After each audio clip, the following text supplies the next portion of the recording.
పత్రిజీ గారికి, స్వర్ణమాల అమ్మకు, మనకి ప్రతిరోజు జ్ఞానాన్ని అందిస్తున్న విజయలక్ష్మి అమ్మకు, దశరథ రామసాగర్ గారికి, ఇక్కడికి వచ్చేసిన దివ్యాత్మ స్వరూపులందరికీ నా ఆత్మ ప్రణామాలు. వసుదేవసుతం దేవం కంసచానూరమర్దనం దేవకీ పరమానందం కృష్ణం వందే జగద్గురుం కృష్ణం వందే జగద్గురుం. నవరలాల నవనీత చోర గోపాల నందలాల నటవరలాల నవనీత చోర గోపాల దేవకీ వసుదేవ కుమార దేవదేవ గోపాల దేవకీ వసుదేవ కుమార దేవదేవ గోపాల నందలాల నటవరలాల నవనీత చోర గోపాల నందలాల నటవరలాల నవనీత చోర గోపాల దేవకీ వసుదేవ కుమార దేవదేవ గోపాల దేవకీ వసుదేవ కుమార దేవదేవ గోపాల నందలాల నటవరలాల నవనీత చోర గోపాల మోహన మురళి గాన విలోల మోహన రూప గోపాల మోహన మురళి గాన విలోల మోహన రూప గోపాల నందలాల నటవరలాల నవనీత చోర గోపాల నందలాల నటవరలాల నవనీత చోర గోపాల నవనీత చోర గోపాల చైవ నరోత్తమం దేవీం సరస్వతీం వ్యాసం తతో జయముదీరయే. ఈ వృత్తాంతాన్ని చెప్పుకున్నాము. ఇప్పుడు చేయమ్మా చెప్పా అది ఆఫ్ చేసి ఇప్పుడు చేయమ్మా. అనిమాండవ్య మహర్షి అనే బ్రాహ్మణ మహర్షి గొప్ప, అంటే ఎప్పుడు సత్యాన్నే పలుకుతూ ఎప్పుడు యాత్రల మీద ఆసక్తి కలవాడై సత్యానిష్ట గరిష్ఠుడైన అనిమాండవ్య మహర్షి ఉండేవాడనమాట. ఆయన అడవిలో ఆ ఋషులందరూ అడవిలోనే కదా ధ్యానం చేసుకుంటూ ఒక కుటీరాన్ని నిర్మించుకొని ధ్యానం చేసుకుంటూ ఉండేవాడు. ఇప్పుడు ఆయన ఒకసారి ఏం జరిగిందంటే, కొంతమంది దొంగలు రాజ్యంలో దొంగతనం చేసి ఆ దొంగిలించిన నగలు డబ్బునంతా మోసుకుంటూ వస్తూ ఉన్నారు. అప్పుడు వాళ్ళని ఆ రాజా సైనికులు వెంటాడుతూ వస్తున్నారు, తరుముకు వస్తూ ఉన్నారు. వచ్చిన తర్వాత వాళ్ళకి ఇంకా భయం వేసిందనమాట. ఈ సైనికులకు కానీ మనం దొరికేమంటే భటులకు కానీ మనల్ని చంపేస్తారు, మనల్ని మరణదండ విధిస్తారని చెప్పనేసి వాళ్ళకి ఏం దిక్కు తెలియక ఇంకెటు వెళ్ళాలో అని చెప్పనేసి ఇంకా దగ్గరకు వచ్చేస్తున్నారు ఆ రాజభటులు. ఇంకా మాండవ్య మహర్షి యొక్క కుటీరం కనిపించింది వాళ్ళకి. ఆయన బాగా ధ్యాన నిష్టలో ఉన్నాడనమాట, ఆయన స్పృహ లేకుండా ఉన్నాడు. వాళ్ళు సరే అని చెప్పి ఆ కుటీరంలోకి జ్వరపడిపోతారనమాట. జ్వరపడిపోయేసి ఆ కుటీరంలో నక్కి ఆ నగల్ని ఆయన ముందర పెట్టేస్తారనమాట. ఆ నగల మూటనంతా పెట్టేసి ఎటు పడ్డ వాళ్ళు అటు వెళ్ళిపోయి నక్కుంటారనమాట. సరే అని చెప్పి ఆ సైనికులు ఇంకా చుట్టుప్రక్కల చూస్తారు, ఇంక ఈ దొంగలు ఎటు వెళ్ళారా అని చెప్పనేసి ఆయన వాళ్ళకి ఇంక అర్థం కాక సరే ఈ ఆశ్రమంలో ఏమైనా ఉంటారేమో అని చెప్పనేసి లోపలికి వెళ్తారు. లోపలికి వెళ్ళిన తర్వాత వాళ్ళకి దొంగలు కనిపించకపోయేసరికి ఈ మహర్షి యొక్క ముందు ఆ నగలు డబ్బు అన్నీ ఆ మూట అంతా ఉంటుంది. అప్పుడు వాళ్ళు ఏం చేస్తారంటే, ఈ దొంగలే ఇలా వేషంలో, ఇప్పుడు ఎవరి నమ్మాలో నమ్మకూడదో తెలియదు కదా, ఈ దొంగలే ఈ వేషాల్లో వచ్చేసి ఇలా దొంగతనం చేసి ఇలా నటిస్తున్నాడేమో అని చెప్పనేసి లేపుతారనమాట. ఆయన కుదుపుతారు, లేయి నువ్వు మహర్షి లేయి అని చెప్పి లేపుతారు. ఆయన తపోనిష్టలో ఉంటాడు, ధ్యాననిష్టలో ఉంటాడు, ఆయనకి స్పృహ ఉండదు. అప్పటికి వాళ్ళు కుదిపి ఆయన ధ్యానాన్ని భంగం చేస్తారు. సరే అని చెప్పి ఆయన ధ్యాన భంగం చేసిన దాన్ని కూడా కోప్పడకుండా, మామూలుగా అయితే ఇంద్రియ నిగ్రహం లేని వాళ్ళు ఏం చేస్తారంటే తపస్సు నుంచి లేయంగానే శపిస్తారనమాట. వాళ్ళు నిగ్రహించుకోలేక కోపానికి, అంటే వాళ్ళు ఎంతో ధ్యానంతో ఉంటారనమాట, నిష్టతో. వాళ్ళు అలా లేచేసరికి వాళ్ళకి శాపం పెడతారు, మీరు అలా జన్మించండి ఇలా జన్మించండి అని చెప్పి శపిస్తారనమాట. కానీ ఈ మాండవ్య మహర్షి ఎంతో ఓర్పుతో ఇంద్రియ నిగ్రహంతో, అదే మనకి కావాల్సిందనమాట. సాధనలో ఉండాల్సింది ఇంద్రియ నిగ్రహం. ఇంద్రియాలను నిగ్రహించుకోగలిగితేనే మన సాధన ఫలించినట్టు అనమాట. అదే మనకి ఫలితం అనమాట. సరే నేను చెప్పనేసి ఆయన మేల్కొని ఏం జరిగింది అని అడుగుతాడనమాట. నువ్వు దొంగవి నటిస్తున్నావు, మా రాజ్యంలో రాజు నగలన్నీ దొంగిలించేసి నటిస్తున్నావు, నువ్వు ఈ నగలన్నీ నీ దగ్గరే ఉన్నాయంటే ఆయన ఏం మాట్లాడనమాట, మౌనంగా ఉంటాడనమాట. కొంతమంది వీళ్ళు సైనికులు చుట్టూ వెతికి కొంతమంది దొంగలు కూడా పట్టుకొని ఈయన ఏం మాట్లాడు, నేను ఈ దొంగతనాన్ని చేశానని కానీ చేయలేదని కానీ ఏం చెప్పడం వాళ్ళకి సైనికులకి. ఇంకేం చెప్తారనమాట, వాళ్ళు తీసుకెళ్తారు. ఇతను మనకి సమాధానం చెప్పేటట్లేడు, రాజుగారి దగ్గరే ఇన్ని నిలబెడదామని అప్పచెప్దామని చెప్పేసి తీసుకెళ్తారనమాట. ఈ మహర్షిని ఆ దొంగలందరినీ తీసుకెళ్తారు. అప్పుడు రాజమందిరంలో ప్రవేశపెడతారనమాట. జరిగిందంతా రాజుకు చెప్తారు, ఇలాగా దొంగలు ఈ కుటీరంలో జొరబడ్డారు, ఈయన దగ్గర ఈ మోటంతో మాకు దొరికింది ప్రభు అని చెప్పనేసి రాజుకు చెప్తారనమాట. అప్పుడు రాజు అడుగుతాడనమాట, ఏం మహర్షి, ఈ దొంగతనంలో ఈ ప్రమేయం కూడా ఉందా, నువ్వు ఈ నగల్ని డబ్బునంతా నువ్వు దొంగిలించావా అని చెప్పనేసి ఆ రాజు అడుగుతాడనమాట. అడిగిన తర్వాత ఈయన సమాధానం చెప్పడు. ఈ మహర్షి నేను దొంగిలించానని కానీ దొంగిలించలేదని కానీ ఏం చెప్పడనమాట. అప్పుడు రాజు చెప్తాడు, నువ్వు దీనికి ఏం శిక్ష వేస్తావో నాకు విధించు రాజు అని చెప్పి చెప్తాడనమాట. ఓహో ఇతను దొంగే ఉన్నట్టున్నాడు, ఏం పలకటం లేదంటే నాకు భయపడి ఇలా అంగీకరించినట్టున్నాడు అని చెప్పనేసి అనుకుంటాడు రాజు. మిగతా దొంగలకేమో మరణదండన, దొరికిన దొంగలకేమో మరణదండన విధిస్తాడు. ఈ కాషాయ వస్త్రంలో ఉన్నాడు కదా ఈయన, కాషాయ వస్త్రానికి ఎవరైనా గౌరవిస్తారు కదా, కానీ ఈయన దగ్గర ఏముందో అనేసి, ఈయన దగ్గర ఏదో ఉంటుంది కదా, కాషాయ వస్త్రం ధరించున్నాడంటే ఎందుకు వచ్చిందిలే అని చెప్పి అతనికి మరణదండన, అంటే మరణదండన వేస్తే మళ్ళీ రాజుకు దోషం వస్తుందని అతనికి మరణదండన విధించకుండా కొరత అనే శిక్ష వేస్తాడనమాట. అంటే చంపడం కన్నా ఎక్కువైందనమాట ఆ శిక్ష. అంటే అడవిలోకి తీసుకెళ్ళి ఒక శూలాన్ని భూమిలో పాతిపెట్టి ఆ శూలాన్ని ఆయన యొక్క కింద భాగంలో దోపుతారనమాట. అంటే అది మరణదండ వేస్తే ఒకేసారి చనిపోతారు. ఇది ప్రతి క్షణం చస్తూ బతుకుతూ ఉండేదన్నమాట. అంటే ఇట్లా పద్మాసన భాగంలో ఉంది. అంటే మనం ఏంటంటే మల విసర్జన జరిగే ప్రాంతంలో గుచ్చుతారనమాట ఆయన్ని. అప్పుడు ఆ శిక్ష వేస్తారు. అంటే వాళ్ళు చంపకుండా ఎన్ని రోజులు బ్రతికితే అన్ని రోజులు బ్రతికి చనిపోతాడనమాట ఆయన. అలా అనమాట. చాలామందికి అలా వేసి చనిపోయి ఉన్నారనమాట. సరేనని చెప్పి ఈ సైనికులు తీసుకువెళ్ళి ఆయన ఆ శిక్ష వేసిన తర్వాత ఆ భూమిలో పాతి పెట్టి ఆ శూలాన్ని ఈయనకి ఆ శిక్ష వేసి ఆయన కూర్చోబెడతారు. అలాగే కూర్చోబెట్టిన తర్వాత వీళ్ళు ఇంకా ఆయన చనిపోయేదాకా ఈ సైనికులు ఉండాలన్నమాట. అక్కడ ఆ రాజభటులు తప్పించుకోబోకుండా ఆయన కాపలాగా ఉండాలన్నమాట. సరేనని చెప్పి రాజభటులు ఆయనకి ఆ శిక్ష వేసిన తర్వాత చుట్టూ చేరి ఆయన కాపలాగా కాస్తూ ఉంటారు. తర్వాత ఏమేమి జరిగిందంటే ఆ శిక్ష వేసిన వాళ్ళు 3-4 రోజులు 5 రోజుల కంటే ఎక్కువ బ్రతకరంట. శిక్ష వేసిన తర్వాత ఈ లోపలే చనిపోతారంట. కానీ ఈయన తపశక్తి కదా, ఈయన తపోనిష్టాగరిష్ఠుడనే మహర్షి కదా, బ్రతికే ఉన్నాడు. దాదాపు వారం 10 రోజులు గడిచిపోయింది. వీళ్ళకి రాజభటులకి అనుమానం వేస్తుంది అనమాట. ఓహో ఈయన గొప్ప మహర్షి ఉన్నట్టున్నాడు, ఇన్ని రోజులు బ్రతుకున్నాడంటే ఈయన దగ్గర ఏదో శక్తి ఉందని చెప్పి అనుకుంటూ ఉంటారన్నమాట.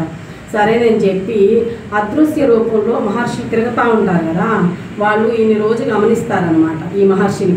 అదృశ్య రూపంలో చాలామంది మాకు సంచరిస్తూ ఉంటారు. అప్పుడు వాళ్ళు ఒక పక్షుల రూపంలో వచ్చి ఈయన అడుగుతారనమాట, నువ్వు చాలా తపోనిష్టాగరిష్ఠుడైన మహర్షివి కదా, నువ్వెందుకు ఈ శిక్షను అనుభవిస్తున్నావు, జరిగిందంతా రాజుకు చెప్పొచ్చు కదా, నువ్వెందుకు కారణం లేకుండా ఈ శిక్షను అనుభవి, వాళ్ళు కూడా తెలుసుకోవాలనేసి అని చెప్పి వాళ్ళు అడుగుతారు. ఎన్నో తీర్థయాత్రలు చేస్తుంటాడంట మహర్షి. కాళ్ళకి పాదరక్షకులు లేకుండానే ఎన్నో తీర్థయాత్రలు చేస్తుంటాడంట.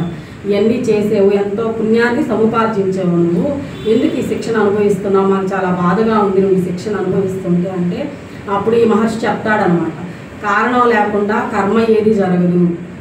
అంటే ఎవరిని శిక్షించేదానికి ఎవరికి అర్హత లేదనమాట.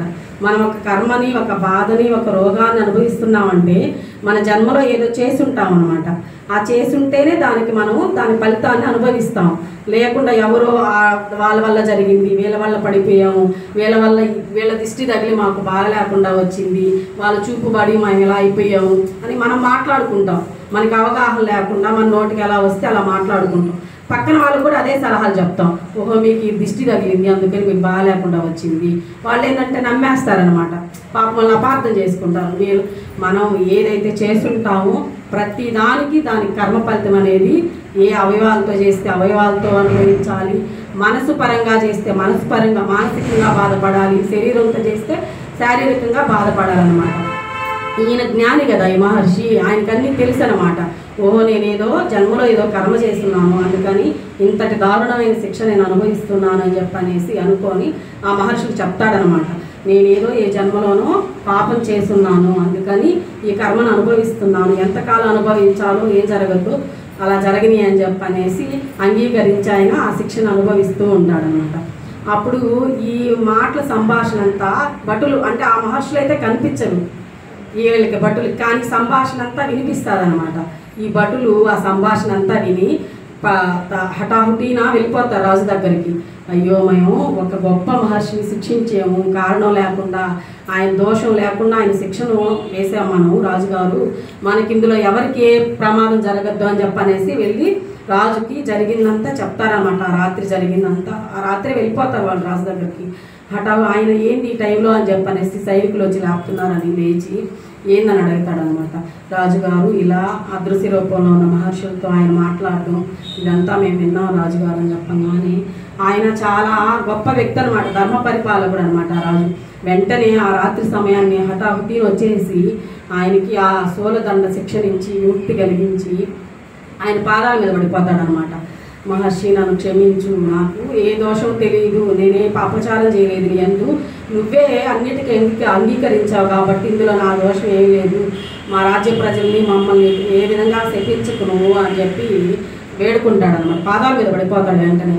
అప్పుడు ఆ మహర్షి క్షమించి ఇందులో నీ దోషం ఏది లేదయ్యా, నేను మీకు ఎటువంటి శాపం ఇవ్వను, నేను ఇదేదో నా కర్మకు నేను ప్రతిఫలం అనుభవించాను అని చెప్పనేసి ఒప్పుకొని ఆయన ఇంకా మామూలుగా అయిపోతాడు, రాజ్యంలోకి వెళ్ళిపోతాడు.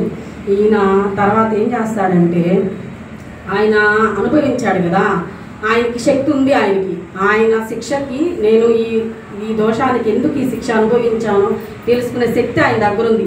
మనలాంటి వాళ్ళకైతే తెలియదు, మనలాంటి వాళ్ళు కూడా తెలుసుకోగలుగుతున్నాం కదా. ఇప్పుడు చాలామంది ధ్యానం చేసి వాళ్ళ యొక్క కర్మకి ఏంది అనేసి తెలుసుకుంటున్నారు కదా, ధ్యానంలో ఎందుకు నేను ఈ కర్మను అనుభవిస్తున్నాను, నేనేం పాపం చేశానని వాళ్ళు తెలుసుకుంటున్నారు చాలామంది ధ్యానంలో కూర్చొని.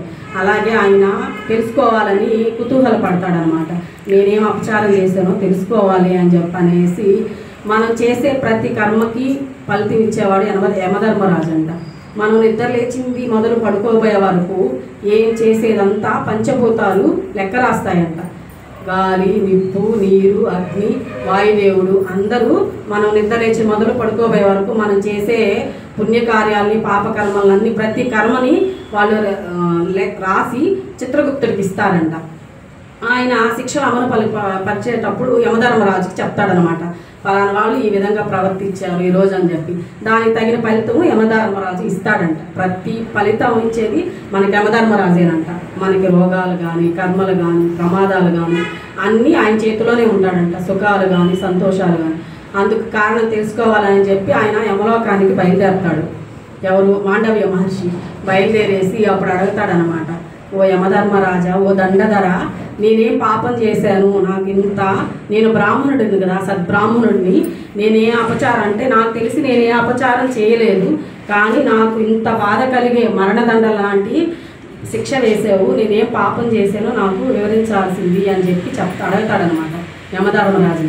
అప్పుడు యమధర్మరాజు ఏం చెప్తాడంటే, నువ్వు జ్ఞానం వచ్చింది మొదలు ఏ పాపము చేయలేదు, నువ్వు ఏ దోషము చేయలేదు, నానే జ్ఞానం లేనప్పుడు నువ్వు చిన్న వయసులో బాల్య వయసులో ఇవి తూనీగులు ఉంటాయి కదా, అవి పట్టుకొని శీలలకి గుచ్చేవాడంట.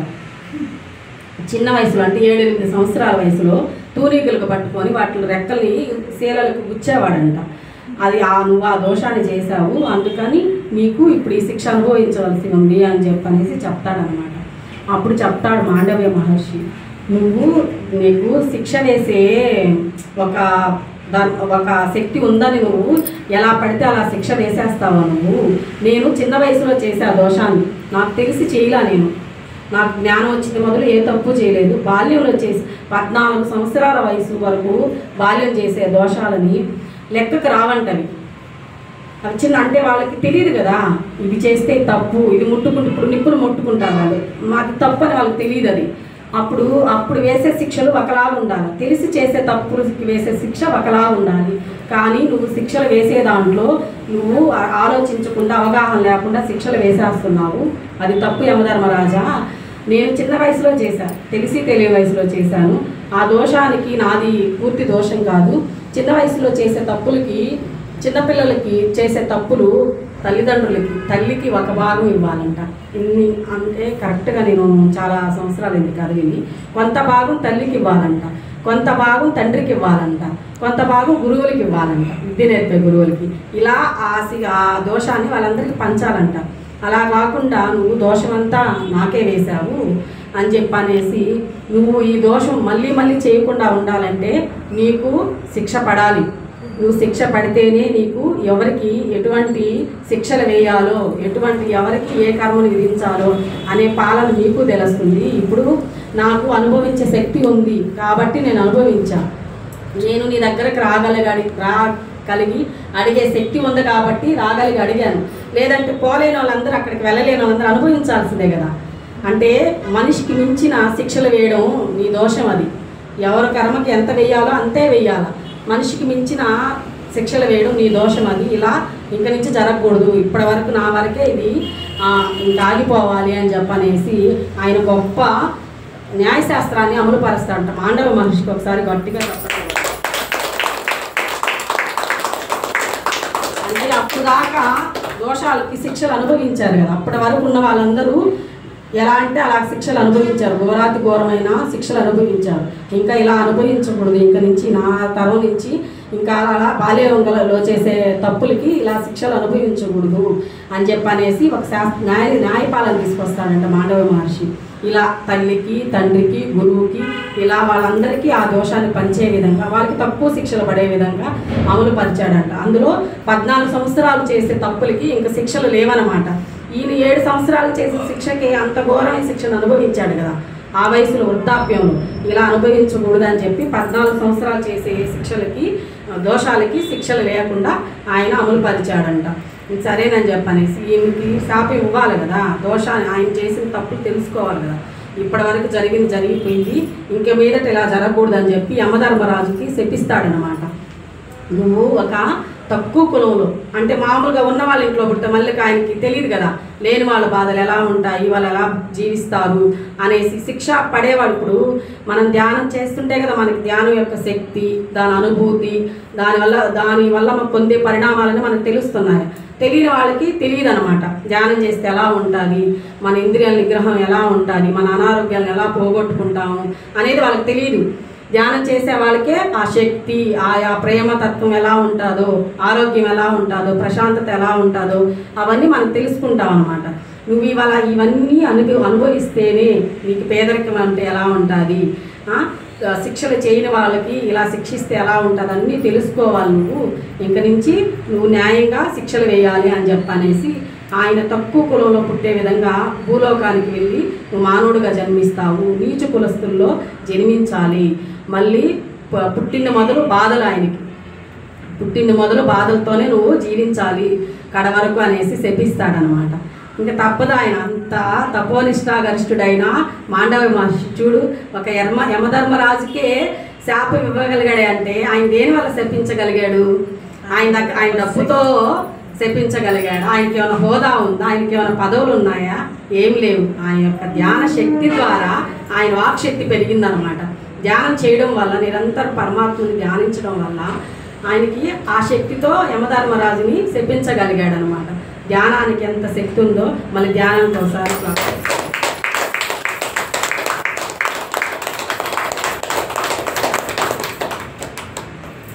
అప్పుడు అప్పుడు తర్వాత ఆయన జన్మ తీసుకోవాలి కదా, విదురుడుగా జన్మిస్తాడనమాట భూలోకంలో. అంటే ధర్మరాజు అంటే ధర్మాన్ని అనుసరిస్తాడు ఆయన. కాకపోతే కొంచెం మధ్య మధ్యలో అవగాహన లేకుండా శిక్షలు వేస్తాడు. ఆ అవగాహన అనేది కలిగించేదానికే మాండవ్య మహర్షి అలా చేస్తాడనమాట. విదురుడుగా మన వేదవ్యాస మహర్షి యొక్క ద్వారా ఆయన అంటే దాసికి పుడతాడనమాట విదురుడు. అంబికకి ధృతరాష్ట్రుడు పుడతాడు. అంటే వాళ్ళ వాళ్ళ వంశపు వృద్ధికి వేదవ్యాస మహర్షి చేత సంతానం కలగాలన్నమాట. అప్పుడు ఏం చేస్తాడు, అంబిక ఆయన యొక్క శక్తిని, ఆ మహర్షి యొక్క శక్తిని చూడలేక తట్టుకోలేక కళ్ళు మూసుకుంటాడంట. అప్పుడు ధృతరాష్ట్రుడు జన్మిస్తాడు. ఆమె ఏం చేస్తుందంటే మళ్ళీ ఆమె సత్యవతి ఏం అడుగుద్దంటే, ఇలా కాదు అంధుడు రాజ్యపాలన పనికిరాడు కదా, మళ్ళీ ఇంకోసారి ప్రయత్నం చేయండి అని చెప్తే ఆయన ఇంకా ఆమె ఒప్పుకోదనమాట అంబిక. నేను ఆయనతో సంగమించలేకున్నాను, నేను ఆ శక్తిని తట్టుకోలేకున్నాను అని చెప్పేసరికి ఆమె దాసి ఉంటుందంట అక్కడ. అప్పుడు ఆ దాసికి చెప్పొద్దంట. అందుకు ఆయన ఆ దాసికి సంతానం కలిగిస్తాడు. అది ఏంటంటే ఇలాగ ఆయన కష్టాలు అనుభవించాలన్నమాట. అప్పుడు ఆ దాసికి విదురుడు జన్మిస్తాడు. దాసి పుత్రుడు ఎటువంటి పాలనకు పనికిరాడు కదా, ఆయన ముందు వీళ్ళకే కదా ప్రాముఖ్యమా. అందుకనేసి ఆయన మళ్ళీ ధర్మం తెలుసు కానీ ఆయన ధర్మాన్ని ఎవరు ఆచరించరు అక్కడ.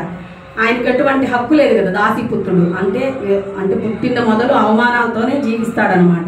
మళ్ళీ అన్ని ధర్మాలు తెలుసు ఆయనకి. అన్ని ధర్మాలు తెలిసి ఆయన ఎవరు లెక్క చేయరనమాట. అలాగా అందరూ ఆయన అన్ని ఆ బాధలన్నీ ఆటు పోట్లు అనుభవించి ఆయన తర్వాత ఆయన జన్మను చరితార్థం చేసుకుంటాడు. విదురుడు అంటే శ్రీకృష్ణ భగవానుడికి ఎంతో ప్రీతిపాత్రం అంట. ఎప్పుడు ధర్మాన్ని అనుష్ఠానం చేస్తాడు, ధర్మం గురించే చెప్తాడంట. మనకి ఇప్పుడు ఒక ధర్మం తెలిసి ఆచరించకపోతే చాలా బాధగా ఉంటుంది మన చుట్టుప్రక్కల వాళ్ళు. ఇప్పుడు మనకు మేడం పదే ధ్యానానికి రండమ్మా అంటే ఆమె దాని ఫలితాలన్నీ పొందుతుంది కదా, ఆ ఫలితాలు కూడా మనం కూడా పొందాలని చెప్పొద్దు అనమాట. వస్తే ఆమె సంతోషం, మనందరం వీళ్ళు కూడా జ్ఞానాన్ని తెలుసుకుంటున్నారు, ప్రేమతత్వంతో ఉన్నారు, సమాజంలో మంచిగా ఉంటారు అనేసి అది ప్రేమ అనమాట. అదే చేయని వాళ్ళు ఆచరించకపోతే ఆ బాధ ఎలా ఉంటుందో మేడంకి తెలుసు. రాని వాళ్ళని చూశారు, వీళ్ళు ధ్యానం చేయాలి. అలాగా ధర్మం తెలిసి ఆచరించకపోతే పడే బాధ ఆయన పడతాడనమాట. అన్నీ తెలియకుండా ఆయనకి తెలియక పక్కన వాళ్ళు ఆచరించకపోతే అది వేరే అనమాట. తెలిసి కూడా పక్కన వాళ్ళు ఆచరించకపోతే చాలా బాధగా ఉంటుంది అనమాట. అది అలాగ అన్ని ఆటుపోట్లు ఎదుర్కొని అంటే పేదరికంలో ఎలా ఉంటాడు, దాసికి జన్మించాడు కదా, ఆ పేదరికం ఎలా ఉంటుందో అన్నీ అనుభవించి అప్పుడు సరైన అవగాహనతో ఆయన శిక్షలు అమలు పరచడం జరుగుతుంది. ఇది మాండవ్య మహర్షి యొక్క వృత్తాంతం. అంత బాగా మనకి మనం అన్వయించుకోవచ్చు. ఒక రాజు భటులు ఆయన్ని పిలిచారు అంటే దీని వెనక ఏదో ఉంది, దీని వెనక ఏదో కథ ఉంది. లేకపోతే నా పాటికి నేను తపస్సు చేసుకుంటూ ఉంటే నన్ను తీసుకెళ్తారా, దీనికి ఏదో వెనక కథ ఏదో ఉంది అని చెప్పేసి ఆయనకు అర్థమైపోయింది. ఏం జరుగుతుందో చూద్దాం అనని ఆయన సహనం వహించాడు, ఓర్పు వహించాడు. కానీ ఆ రాజు వాళ్ళ సిద్ధాంతం ప్రకారము ఏమి మాట్లాడని వాళ్ళకి, ఈ సాధువులకి ఏం చేయాలో అది చేశాడు రాజు. ఒక సాధువుకి అలాగా చేయకూడదు. వాళ్ళ శిక్షలు అర్హతలు ఎలా ఉంటాయో మనకు తెలియదు కదా. ఆ విధంగా ఆయన చేశాడు రాజుగారు. కానీ ఆ శిక్షని అనుభవించాడు మాండవ్య మహర్షి. అంటే ఆయన ఎంత సహనం చూపించాడో, ఎంత ఓర్పు వహించాడో మనకి అర్థమైంది. తర్వాత ఆయన విజయం సాధించాడు. వాళ్ళు వచ్చారే, తెలుసుకోవడం కోసం వచ్చారే, మాట్లాడాడే మాండవ్య మహర్షి. వాళ్ళు హాస్టల్ మాస్టర్స్, అంటే ఎవరికి కనపడరు. తపశక్తి బలమైన తపశక్తి గల వాళ్ళకే వాళ్ళు కనిపిస్తారు. అలా హాస్టల్ మాస్టర్స్ చక్కగా ఆయనతో మాట్లాడడం విని ఈ భటులు మళ్ళీ చెప్పడము, రాజుకు చెప్పడము, రాజు పశ్చాత్తాపడము. తర్వాత దానికి మాండవ్య మహర్షి ఎందుకు నేను ఏది చేయింది ఎందుకు వచ్చింది అని ఆయన ధ్యానంలోనే ఆయన తపస్సులోనే ఆయన తెలుసుకొని దానికి ఇది సరైనదే కాదు, చిన్నపిల్లలుగా చేసిన దానికి శిక్ష వేయకూడదు అనని. చిన్నపిల్లలంటే వాళ్ళు దేవుడితో సమానం. వాళ్ళకి శిక్ష వేయడం ఏంటి అని ఆయన ఎప్పుడో 7 సంవత్సరాలు అప్పుడు చేసిన దానికి అంత భయంకరమైన శిక్ష, ఒక శూలం మీద పద్మాసం వేసుకొని కూర్చోబెట్టడం అంటే చిన్న విషయమా? అట్లాంటి శిక్ష అనుభవించాడు కాబట్టి దాని యొక్క బాధ తెలుసు కాబట్టి చిన్న బిడ్డలప్పుడు చేసిన పనులకి అలాంటి శిక్షలు వేయకూడదు. మళ్ళీ దానికి ఆయన మళ్ళీ యమధర్మరాజుని ఆయనకు కూడా శిక్ష వేశారు. అంటే భూమి మీద జన్మించు నువ్వు అని ఏ విధంగా ఒక అనామకుడు లాగా ఆయనకి విలువ లేదు, ఆ విధంగా విదురుడుగా జన్మించారు. ఇదంతా కూడా అద్భుతమైన నాలెడ్జ్తో ఉండి అద్భుతమైన జ్ఞానం అనేది ప్రతి సన్నివేశంలో జ్ఞానం ఉంది. అద్భుతమైన కథ చెప్పింది సుభాషిణి మేడం. సుభాషిణి మేడంకే క్లాసు పెడుతుంది.